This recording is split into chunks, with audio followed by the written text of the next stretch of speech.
Hey, welcome back to the How to Podcast series. Dave here with you. I have a co-host today, Michael. Fritzius is with me. Fritz, we like to call him. Michael is here, and he's going to be joining us from a very amazing studio. It's not even a home studio. You'll hear more later. And for all of those podcast gurus who might be checking out my podcast, welcome, by the way. Nice to have you here.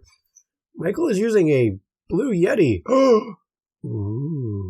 Yeah, and his studio and his setup and even his Blue Yeti sounds awesome. I know.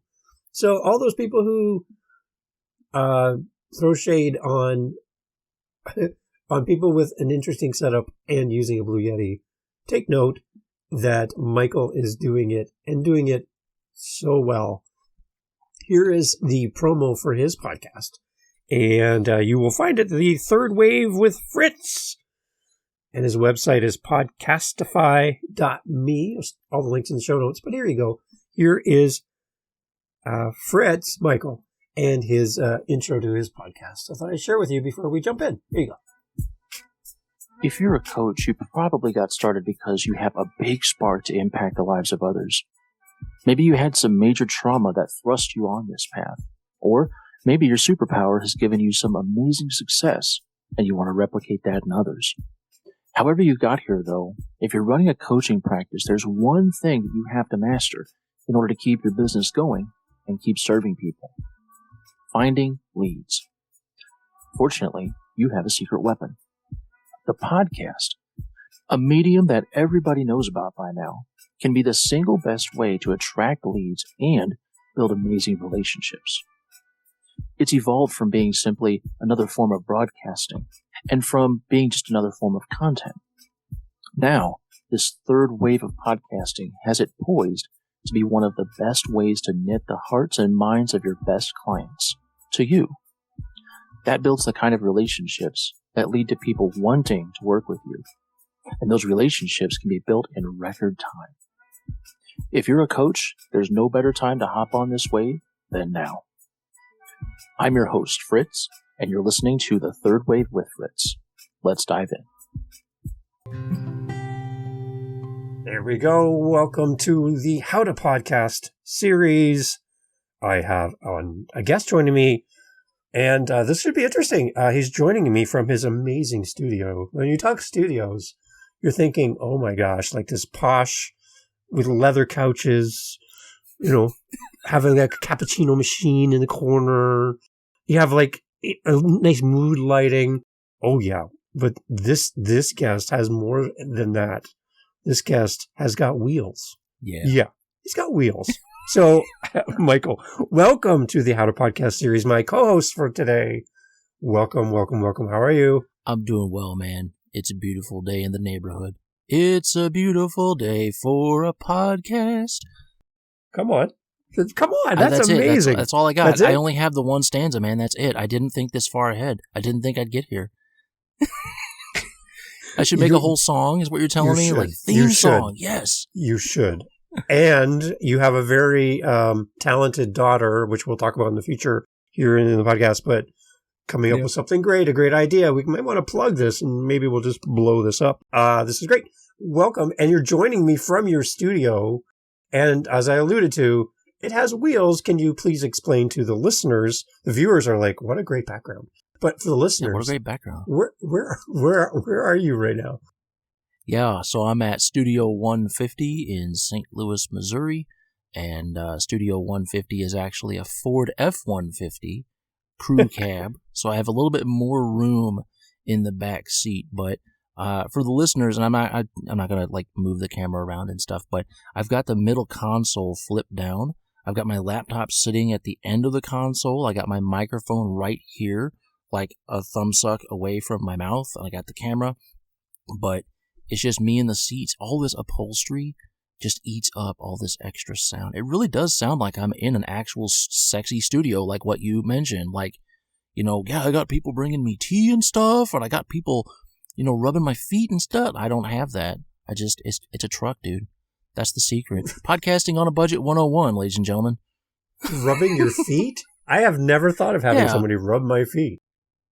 You got to pay premium for that. You got to pay premium. Okay, did you stumble into the studio, or did this happen by accident, or was this planned? No, this was planned, dude. Seriously. Oh, wow. So the first one, it was by necessity, to be honest. So you mentioned one talented daughter. I have 4 talented daughters. And back when I got started podcasting in July 2019, it was like, man, they were noisy. I mean, and this microphone picks up everything, but I did my first few episodes in our bedroom, and the door was opening, and they were bonking around on our out-of-tune piano, and it's like, I have got to get in a quieter place, because you'd have to have, like, a double doctorate in audio engineering to edit that stuff out. I don't have that. Like, I got to find someplace quieter. So I'm like, I know, the truck is just sitting there, and the Wi-Fi router's right on the other side of the wall. I'm like, I don't see how this plan can fail. So, yeah, came out here, man. It's great. It's really cold in the winter and really hot in the summer, too, dude. It is not climate controlled at all. Wow. Okay, so this is amazing. And for those listening at home and watching this as well, you're using the mic that people love to hate, and you sound amazing on this mic. People love to hate this mic? What do they have to say about the Blue Yeti microphone? I know. What's wrong? Oh, it's not the famous one, and blah, blah, blah. And it's all about the tech and not about the content. You know that, those people. I do. I love your mic. You sound amazing. And you're right. The truck sounds fabulous. You're blowing away all of the regular guru comments about how to set up a podcast studio. You're just blowing it up. I love it. And you can just drive away if you want too, right? I could. It gets awful gas mileage, this podcast studio. It's terrible. I love it. Michael, you are so inspiring already. This is great. So if you're listening to this and you're like, there's no way he's using a Blue Yeti. Yes, and he's doing it like a boss. And I think you'd sound great. So again, welcome to the How to Podcast series. The idea behind this podcast is to encourage podcasters around the world to share your message. Do it with the resources you have. Great example, having you here, Michael. Do it with the resources you have, and don't let things stop you from sharing your message. I think that's the most important thing. There's so many people afraid to start, Michael, and they're nervous. They don't have the right microphone. They don't have the right lighting. They don't have the right whatever.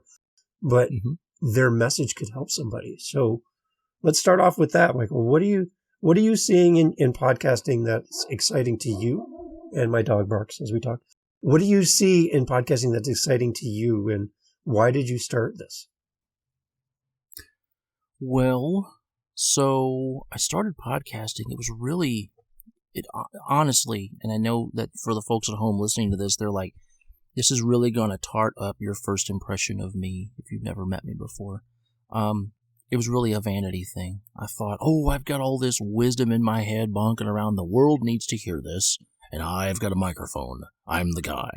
And I started off, it was just me. It was opining on different things. I'd spend like 20 minutes talking about, people that job hop, that kind of thing. It's like, why is that a bad thing? Or the power of a thank you in a corporate environment. And after, I know there's like a 7th episode slump, but my slump happened at like 4. And I'm like, this sucks. Nobody's listening to this. Not even my mom, because she doesn't have the internet. She's not even listening to this. And eventually one of my good friends who's from Germany, Luca, he's like, hey, I saw that you have a podcast. Are you taking guests for your show? And I'm like, I guess I could. Are you asking for a friend? He's like, yeah, it's me. So he was my first guest in my first season. He was my last guest in my first season too. So he was the opener and the closer. And from there, I found this out accidentally and then realized, hey, this is something I need to really lean into. And I realized that podcast, the first one I started, was an amazing way for me to build a very powerful network of people that I never would have met in a million years if I didn't have a show. And so it went from just being like I just gotta get a place to brain dump and hopefully somebody hears it, to being, hey, I'm meeting some awesome people and I'm learning a lot about the world around me. I'm being exposed to different personalities that it's enriching me selfishly, but I'm also able to mutually impact their lives too. So I'm like, Well, now I can't stop because it's like it's a freaking dopamine machine, right? And over the years, you develop this, you develop a skill. I mean, the more you do it, the more you podcast, the better you get at talking in general. Like, there's flavor, and there's flow, and there's tone, and there's speed and slow, and it's like, wow, this guy's really, I've had more than one person I've had a few people tell me I've got a face for radio, and then I'm like, thanks, hey, but then I've had more people telling me lately, you've got a voice for podcasting. I'm like, how the heck did that happen? I go, that's just from practicing podcasting, I guess.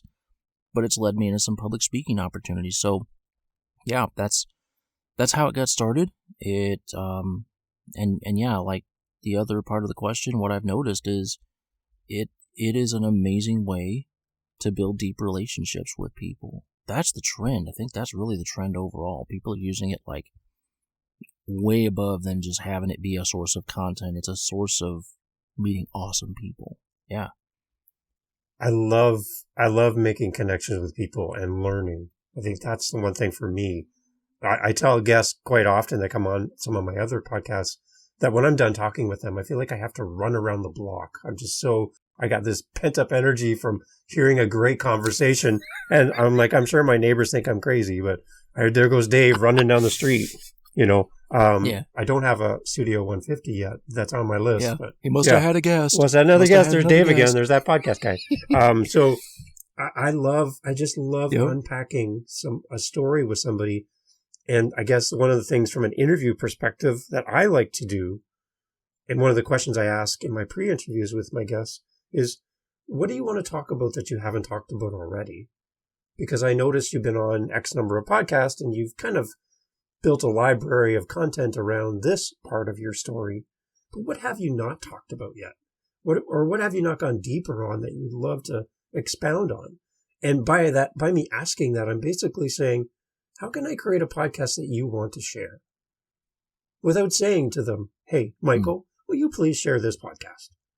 Because if I create a podcast that you just love, and we had a great conversation, and you got to talk about something that your audience has never heard you talk about, the likelihood of you sharing without me even asking is pretty high, because you walked away going, that was awesome, right? And all you have to do is ask. And it helps you shape your content. It helps you shape your question.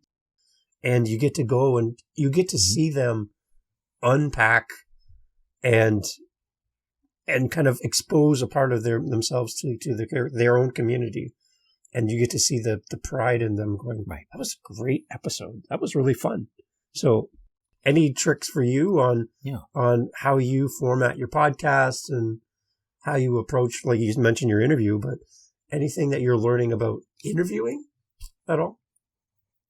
Ooh, what I am learning about interviewing really gets into psychoanalyzing people. Like, there's a reason why some shows really take off, and it's not technical, it's not nerdy, it's very human-centric, it's very squishy. And I did not go to school for that.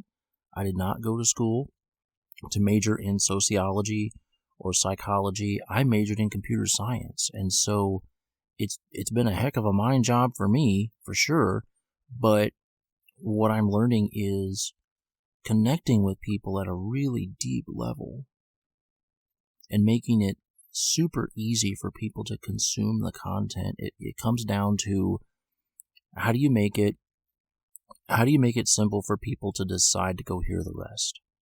And what is it about a show that will make them want to hear the rest of the interview, right? And so I guess for some of the people that are listening, if they're podcasters already and it's like, well, how come people are pulling these fat numbers, like a huge number of downloads, and I got like 3? Well, I had that at the start too, and it was because I would go on LinkedIn and go on Facebook and say, hey, new episode's up, here's a link. And it's like, I mean, I know what's in there because I did the show, but for everybody else who wasn't me or the guest, they have no idea. They don't know. And breaking that barrier down and saying, okay, well, how about a 30-second clip of the show? You can hear a little 30-second clip, and it gets people to stop and listen, especially if you put little animations on the clip and make it like, ooh, what's that? What's that? Like, what was that? And they'll stop and they'll listen and they'll think, well, that did sound pretty cool. That sounded really cool. I think I'm going to go hear the rest. I did that for a bit, and the listenership jumped. I had that first podcast I started, the one where I did it in the house and was like, no, I need a better place. I'll do it in my truck. And I started a brand new show. From the outset, I was doing that. I was doing a little teaser thing, and the listenership jumped.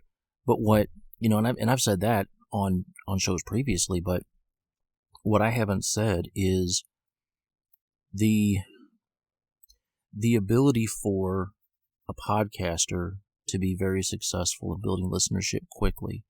It's almost like you have to hack people's brains to get them to listen to the show. Like there are different patterns that all of us as humans have got. We have got pre-programmed synapses in our heads, in our brains, that will activate when it's presented with a certain set of stimuli. And if you can tap into that and understand that, yes, all of us, every single human, we've got this pre-programming in our heads. You can tap into that. And honestly, just between you and me, Dave, you can exploit the heck out of that and build your listenership. And I hate to say this, but I had to make this realization myself. We're lazy. Our brains are wired up to be lazy, man. Even yours. And I mean no disrespect. I love you, bud. But our brains are very well-tuned pattern recognition machines, and they are addicted to dopamine. And if you can make it easy for people to make a decision, and that decision happens to be, I'm going to go hear this guy's podcast, you will get listenership out the wazoo. And very few people have mastered this. I haven't mastered it. I know I'm acting like, I've got this figured out. It's like, no, I'm barely scratching the surface. The people that are really gonna clean house, man, if anthropologists got on and started making podcasts, they'd be like, holy crap, they are getting like Joe Rogan numbers in a very short amount of time. And that's why, because they know how the human mind operates. So it's a very squishy thing. But for the budding podcasters out there, beef up. Don't read books on podcasting just yet. Read books. Just consume as much content about the human condition. Atomic Habits is a good one. The like switch is a good one. Anything that has to do with how do you get people to know, like, and trust you a lot faster, where it's like, why the heck do I like this guy so much? There are ways to do that. And if you incorporate those skills and tricks in your podcast, gonna be a force of nature, man. And it's that's scary. I feel like it's illegal to be saying this kind of stuff on your show, man. But yeah, warning: don't say that. Edit that part out. The warning: the following will inspire you. Yes, exactly. It's like a locomotive. Right. It's like a locomotive, right? It just takes so long to get started, and it's like, will this train ever go anywhere? Like, oh my gosh, I can walk faster. But they have a cow catcher on the front because it can't stop, right? It just pushes the cows off the road, like off the tracks. Like, get out of the way. I can't stop. So that's what a podcast is. It's just this big, clunky locomotive. And I think a lot of people want to have a Lamborghini podcast that just hit the button and you're instantly fast. And I think it's a problem that we fall into is we like the instantaneousness of having things happen now.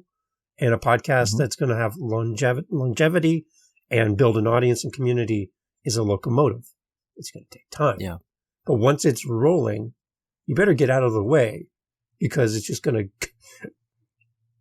go and it's going to go well. So start now. Yeah. Well, and to your point, I think right now, not to push back on what you just said, you're right. The way that technology is these days, I'm finding too that there's certain, like, I think everybody's got a certain love language when it comes to communication. There's like the 5 love languages. There's physical touch, words of affirmation, acts of service, and then the other 2, which I can never remember because they're not mine. Mine's physical touch. But the other 2, whatever they are. But when it comes to communication, like, there's certain reasons why people gravitate toward podcasts, and there's certain reasons why people gravitate toward TikTok or Facebook Reels or email or books or articles or something. It's like there's something that they like about that kind of content.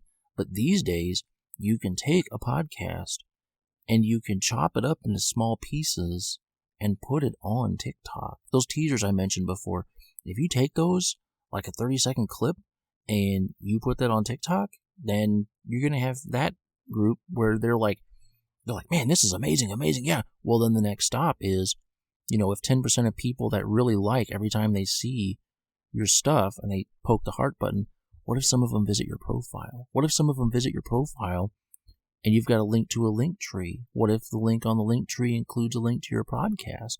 What if it's got a link to your business? What if it's got a link to where they can buy t-shirts? Like, I listened to the podcast and all I got was a stupid t-shirt, and they buy a t-shirt, right? You can link different forms of communication together and funnel people in. So yeah, I know a lot of podcasts that seems like it takes a while to get going. It takes a long time to get a community, a really rock solid community built, but you can attract a lot of clout in a hurry by leveraging other platforms to get at least some more visibility on your show. You'll get the quick dopamine hit people that are like, gimme, huh! And then you'll get the other people that come along and they're like, I'm just going to sit and chill and listen to this guy for 60 minutes and it's going to be great. Got my wine or coffee or whatever. Got somebody rubbing my feet. It's kind of, yeah. That's a recurring theme. I know I may seem like I got a feet thing. I promise I don't, because I said that twice now. So this dude's got a foot fetish. I don't. I'm making a terrible first impression on your listeners today. This dude's weird. Where did he find this guy? I don't know. I know, right? He was in his truck. He was on the side of the road, and I'm like, never you should left, be on my man. podcast. And he's like, yeah, I love it. Let's do it. I live here. Okay. It's great. Okay, so Michael, tell me a little bit about a podcast that inspires you. Is there something that you listen to and you're like, man, there's something about this podcast that I connect with as a listener, and I come back and I enjoy the content. What is it for you? It doesn't inspire me, man, but I get a kick out of listening to Two Bears, One Cave. Have you ever heard those guys? I am writing this down. Two Bears, One Cave? Write this down, yeah. So it's a couple guys. They're sizable guys. It's Bert Kreischer and Tom Segura. They're a couple of stand-up comedians, and they both have, wild stories about how they got to where they are, but they get together in this studio, and they just do some of the stupidest and yet funniest stuff. And when they really get going, the guy who runs the sound booth, you can hear him laughing hard in the sound booth. Like it's muted and stuff, but you just hear him back there just ha ha ha ha, and it's like they're all going. And typical bromance type stuff, like, when you got guys that are friends together and they say some of the most horrendous things to each other, but it's hilarious and they're both laughing. It's not like they're offended or anything, but then they'll have guests on that they're just like, you gotta listen to it. They're both stand-up comedians, but their dynamic is nuts. Like, Bert is all over the place, and then Tom is like level-headed, even keel. Like, he talks like this, right? He's just talking. And Bert's just like all over the place. Oh my goodness, I gotta get blah, blah, blah, blah. But it's like you get these two guys in a room and they get on a particular topic. Like, look up the Kool-Aid episode. Two Bears, One Cave Kool-Aid. You should Google that. And then I'm ready to. Yeah, just to give you an idea. I mean, it must have been like just 10 minutes of just straight laughing. I mean, they couldn't. You know how when you laugh so hard, you start like you can't breathe, like that. It's funny. Every once in a while, I treat myself, and I'm like, I'm gonna go watch these guys because I need to laugh at somebody. I love it. That's amazing. Yeah, for me, I love music. So there's a couple. There's one. It gets behind the set list, and they bring on the artists, and they talk. The guys on this show are so knowledgeable about music. They seem to know more about the music than the guest, who's the actual artist. And they bring up like this, okay, you were in, I don't know, Montreal, and your set list for the night was this. Why did you start with that song? And you can hear the guy like, the artist like, oh, wow. Or like, what's the thought behind this song and how did this happen?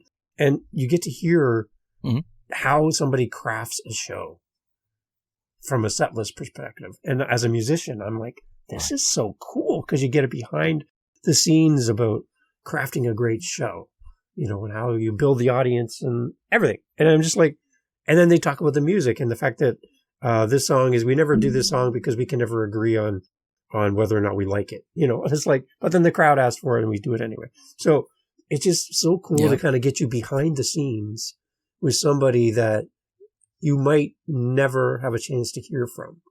And I just love kind of just nerding out and listening. And the beauty for me is I get to just unplug. Like, I'm not technically learning a new skill or any of that stuff. I'm just having fun and enjoying this podcast. So there's so much variety out there. You can start a podcast about anything and you'll have an audience. Really. Oh, you can. Right? Absolutely. Yeah. And if you look at Reddit, I mean, there's a ton of shows out there. I've been seeing more posts lately where they're like, hey, I got a podcast about, and it's just some obscure thing. It's like, there's a podcast for that? I mean, it's not for me, but there's some really cool podcasts out there where it's like, that's so niche. Yeah. That's so cool, but they're building an audience. They're forming a really tight-knit ecosystem around themselves of diehard fans. And yeah, I mean, going back to what you said before about what trends are happening with podcasts, I think that's it. I think the future of podcasting isn't necessarily, I got to get 100,000 downloads a day, a second, to make a lot of money. It's like, well, if you surround yourself with the right people that want to support you financially, that's where the money's going to come from. So it's different. It's a different MO for building a podcast, but it's amazing. It's amazing how effective it can be. Have you heard from your audience in the past? Have they reached out and given you feedback and connected with you? And if so, how did that feel? They have, every once in a while. And it's always been positive, even if it's got a little bit of constructive criticism. It's like, hey, they're not reaching out just to say, well, your show sucks, I can't believe it. It's like, hey, I like your show. Have you thought about X? Have you considered Y? And it's like, that's really cool. But also the people that I'm finding I'm getting the most feedback from are from the guests themselves. So when I invite somebody into my world, my ecosystem, have them as a guest on my show, I am taking lots of notes about them as a person. And I take notes like crazy. Like if somebody tells me they're into kayaking or they're into crocheting or they're a grandma or they love coffee or they went to Brazil for 2 years, I mean, these are all notable things that I can write down about them because that helps me really understand more about them as a person. And it also gives me some reasons to reach back out to them in the future. So we're building this relationship together. And whether it's a guest or it's a listener, part of the audience, there's like a 90% chance that we're going to be in each other's circles for a while for many reasons. It's almost like people become more real as a side effect of it. Kind of went on a tangent there. Didn't actually answer your question. Because you were asking about the listeners, and then I'm like, I'm going to talk about the guests, but, people are people. Yeah, and the one thing that, like, when going back to interviews, the one podcast I mentioned, Living the Next Chapter, when I have somebody come on as for a pre-interview and then have them on as a recording as a guest, I'm actually potentially speaking directly to my listener because the podcast is for authors and they're an author. So I know they're going to hopefully, most likely listen to their own episode, a portion of it or something, right? Mm-hmm. So I get a chance to talk to my listener directly. And that is one listener at a time, one episode at a time, one guest at a time. I'm helping to build my audience. And that's a solid connection between two people that I didn't pay Facebook to find me, a follower. I didn't put any money out like that to buy a listener. I spoke to my listener and we became friends. And I find that to be a more genuine way for me to build an audience, one person at a time, instead of looking for the 100,000 downloads on day one, like you mentioned. Yeah. Well, and to your point as well, the chances of you having somebody else be on your show that fits an ideal profile. Like if you build a podcast, and this is for the listeners too, this goes back to the squishy human brain stuff, right? People tend to group together that are similar. I tend to hang around people that are similar to me in some way. I'm hanging around Dave here because we're both podcasters. We have something in common. And when you have somebody on, and then when you ask them later on, hey, can you share this with people? That information is going to get shared to people that are like them. And actually, social media algorithms are much the same way. I mean, every platform's job, doesn't matter if it's TikTok, Facebook, Twitter, Instagram, Pinterest, LinkedIn, all of them, their sole purpose in life is to capture as much brains and attention and eyeballs and thumbs and ears as possible, right? And so to keep you on the platform, we'll use TikTok as an example because I think it's got an amazing algorithm. It's going to show you stuff that is going to resonate with you. It's going to show you stuff from people that are similar to you in some fashion, right? So if you're into duck hunting, you probably either lingered on or you tapped the heart button on something that has to do with duck hunting. Well, there's a higher chance that you're going to see stuff about ducks, stuff about hunting, stuff about, game, wildlife, fish, whatever, and you're more likely to resonate with that content. Well, people are the same way. You're probably going to resonate with content that's coming from people that are a lot like you in some way, and that leads to you having more listeners that fit that ideal profile. So, yeah, in a way, it's like, you kind of got to trust the algorithm, but also we have algorithms in our heads, too, that you can play into. It's weird. I used to think we had free will. I'm starting to wonder if we do. We're all like predisposed to do things a certain way. It's awesome.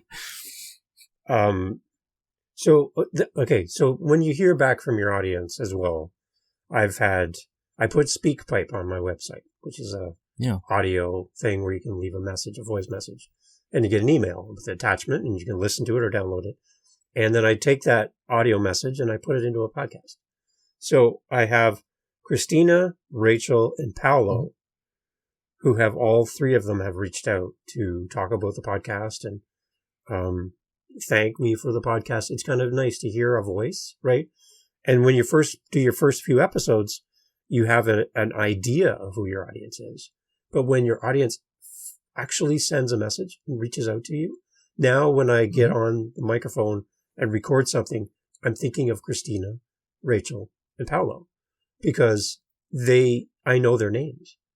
And I think the biggest thing that I heard back when I talked to Rachel was I used her message in a podcast episode. I asked people to go check out her new podcast and encourage her to continue going with us, a new podcaster. But then I did a bonus episode where I brought the message back in, and then I grabbed her trailer and I built a little episode around her, and just to promote her episode. It's just a bonus episode. And she called me back, kind of partly laughing, partly crying, that she was so impressed that somebody actually cared to do something to promote her, that she was blown away. And she's in Australia. She had no idea. She's like, I can't believe you did that. And but that's something that I love to be able to do is to inspire others, encourage others, connect people. And I just find that podcasting is such a great way to make all that happen and build real relationships with people on the microphone, on camera, in a truck, and just have this relationship that you can develop over time. And whether you have one encounter with somebody or multiple encounters with people, there's a reason why certain people are put in your life at a certain time to encourage them or for them to encourage you. And I just think that a podcast is a great way. If you're thinking of starting one, it's a great way to build a relationship and build a community and some connections that you never know how those connections will come back and serve you in the past, in the future. And you don't know how you can help somebody. So if you're thinking, you're on the fence, you're like, I'm not sure if I have the voice for it. I don't know if I have Michael's voice or Michael's pickup truck studio. I don't know if I can do this. Just think of who you can connect with and who you can build relationships with and start. And I have an idea of a question for you, Michael. If you were helping somebody start a podcast and they came to you and they have their very beginning stage and they want to record episode 1 or the trailer, whatever you want to say, would you encourage them just to start and get better, or would you encourage them to practice and then release an episode in the future after they've had a chance to practice? What do you think? Oh, yeah, I would definitely say just start, because one of the most encouraging things is when you can look back, like let's say after your 100th episode and you're like, I wonder what it was like. Like, I remember doing the first episode, but when you can look back and be like, yo, that was pretty rough, right? And you can look and see what you sound like now and what the quality of the episodes and the things you've learned along the way. See, I used to run distance back in high school. I had a coach in cross country. We used to run distance, and every once in a while he'd make us run up some really long hills. And when you run up a hill like that, you're like, oh, you just kind of look at your feet because you don't want to see how far you've gone. And when you get close to the top, you can feel it kind of let off. You can look behind you and see how far you've actually come. It may not seem like you've come far when you get up there, but it's like, dang, man, that was a lot. And building a podcast is like that. When you look at your first episode and it's rough, it's always rough, okay? You can see how far you've come. But also the other thing too is, I would say, before you record your first episode, record it for your ideal listener, whoever it is that you for sure want to have be on your show, like listening to it. And then find the guests from the kind of people that you want to have. Your best listeners are often your best guests, right? And those two things have really helped me. It's like I'm not even focused. When I do a podcast episode, I'm not even really focused on the podcast itself. I know that might sound counterintuitive, but my focus is, how can I build an awesome relationship with this person I have on the show? The tool I use is the podcast, but I want to build that relationship with a person. When I focus on the podcast, it's like, that's kind of like you're focused too close. It's like, what's the furthest thing out there? What are you really, like, what's the overall goal? And when you have that in mind, when you have your eyes on the horizon, podcasts just happen. And before you know it, you'll have done like 500 episodes and met 500 awesome people. So that's my advice. But yeah, definitely start. Don't wait and be like, well, I got to get good. I got to take a public speaking course. I got to get. No, just start. You'll learn as you go. You'll learn some amazing things as you go. And people love to follow along on the journey. I remember Michael's first episode. I was there. I was a listener, and I've been here with Michael through all of the episodes, and I've seen him grow. And he responded when I reached out and gave him a suggestion. He actually answered me. Like, I have a connection with Michael. I feel like when I meet you in person, you're the same person that's on the microphone. You're not some hey guy that's putting on a show. I can meet you and stand in line with you, or see you at my local truck dealership and go, that's the guy from the podcast. And he's the same guy in real life. Yeah. Wow, imagine that. Yeah, buying another studio, man. Imagine that, a real person. Imagine that. Yeah. So a great example for that is like my wife's sister in high school had a student in her class, and he was like a complete clown, a complete jokester, never took anything seriously. Actually told his teacher that, I don't need this class because I'm never going to need science where I'm going to be. I'm going to be a famous actor. And everyone laughed, and they're like, yeah, whatever, and he was just that guy, right? Class clown. He turned out that's a guy we kind of know as Jim Carrey. And yes, he doesn't need science. He's doing fine as an actor. And, and the nice thing is you can say, I remember Jim Carrey in my science class. I remember that he was a jokester and that he couldn't focus and that he was focused on his future. And people love to tell the story of, I remember when, ... And they get to follow the journey with you. So by starting, getting your podcast out there, finding your voice, developing, improving, getting better, listening to feedback like we talked about, people will come along on the journey with you and say, I remember when ... about your podcast. And that's the community that will be there for you when you release your next episode, because they have bought into you, right? Yeah, exactly right. Well, you're hitting on one of the points that it took me a while to learn this, but everybody at a core level, like almost at the core level of our being, we all want to be seen and heard, you know? And even if it's like I was there when, it's like, hey, you're validating the fact that you were there at the beginning. You were there when this thing got started. You were there on the show.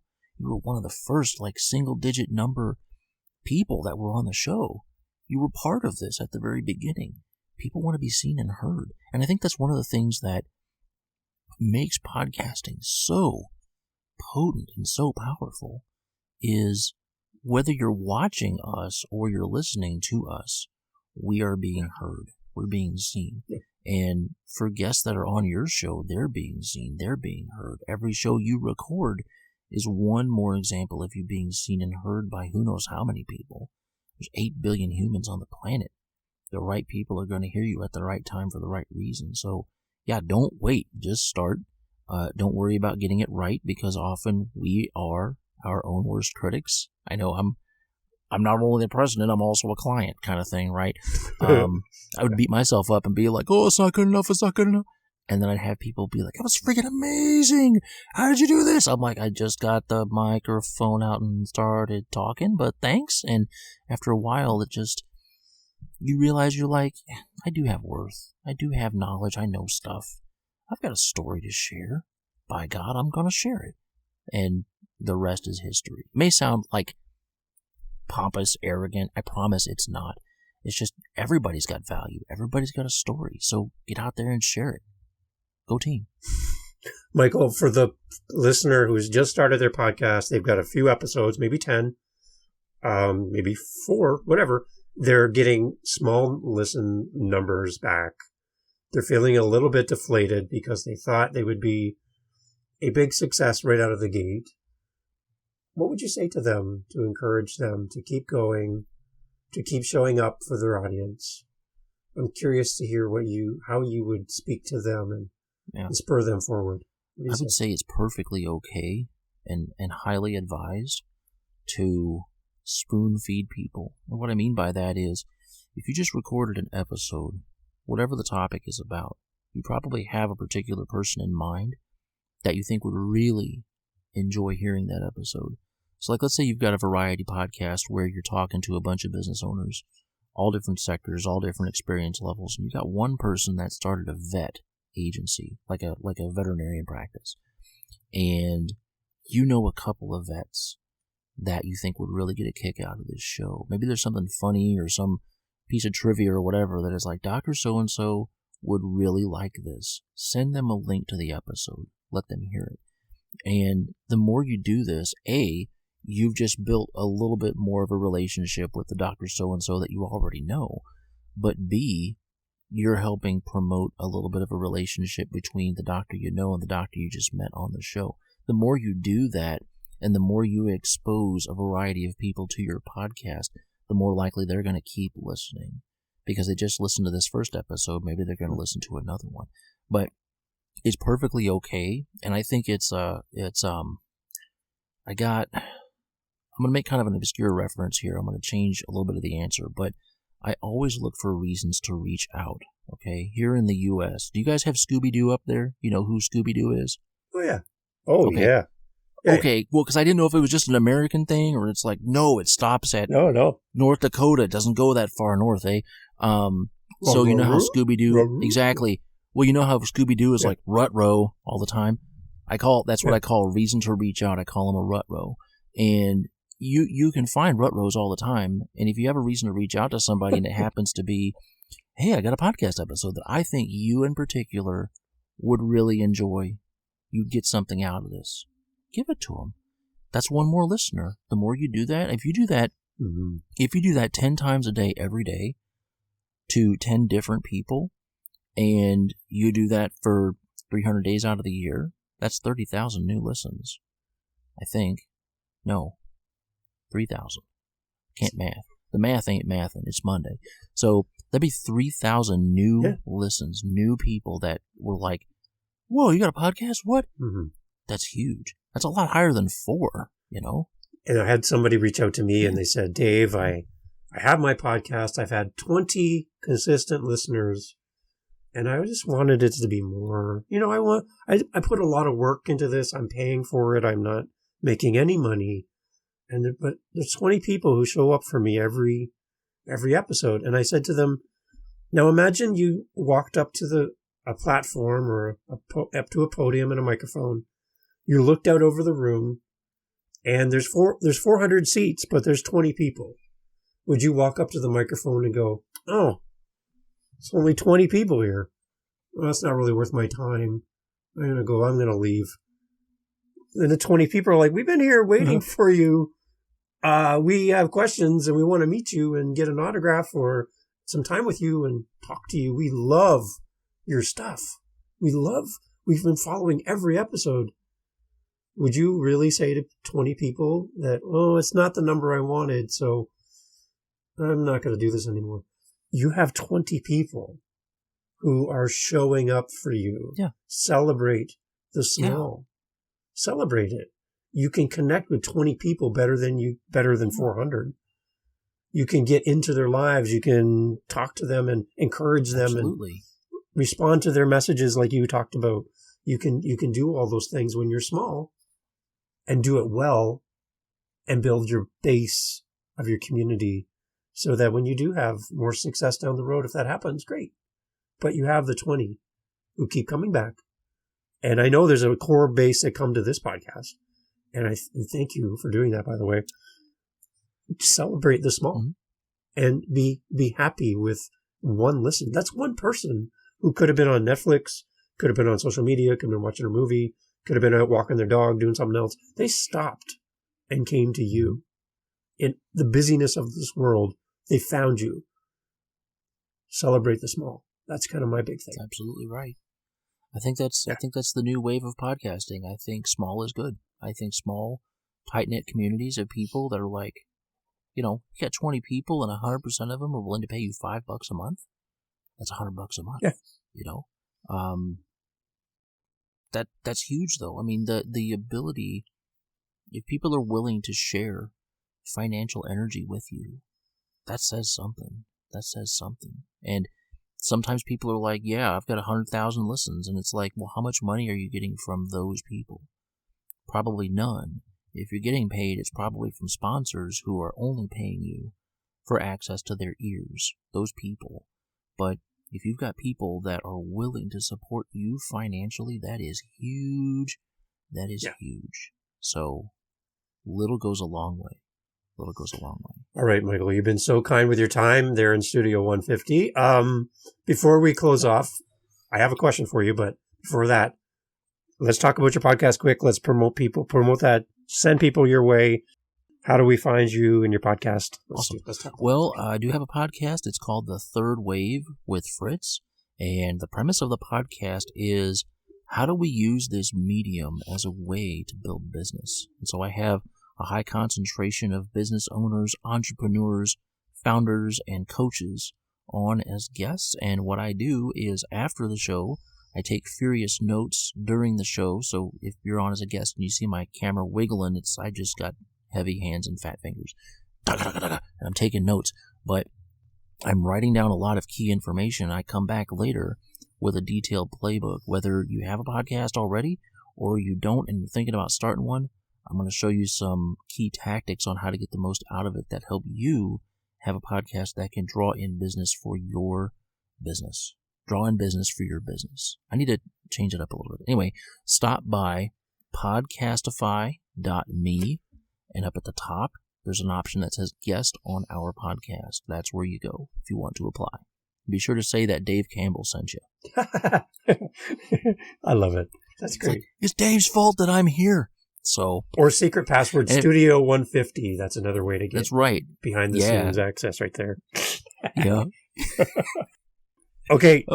Michael, thank you for being part of the podcast. Before I let you go, one last question.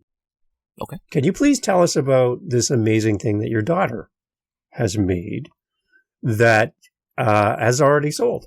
And I want to promote her. This is a great idea. And I haven't heard anybody do this. So I would love for you to promote this amazing new product that will be available on podcastify.me.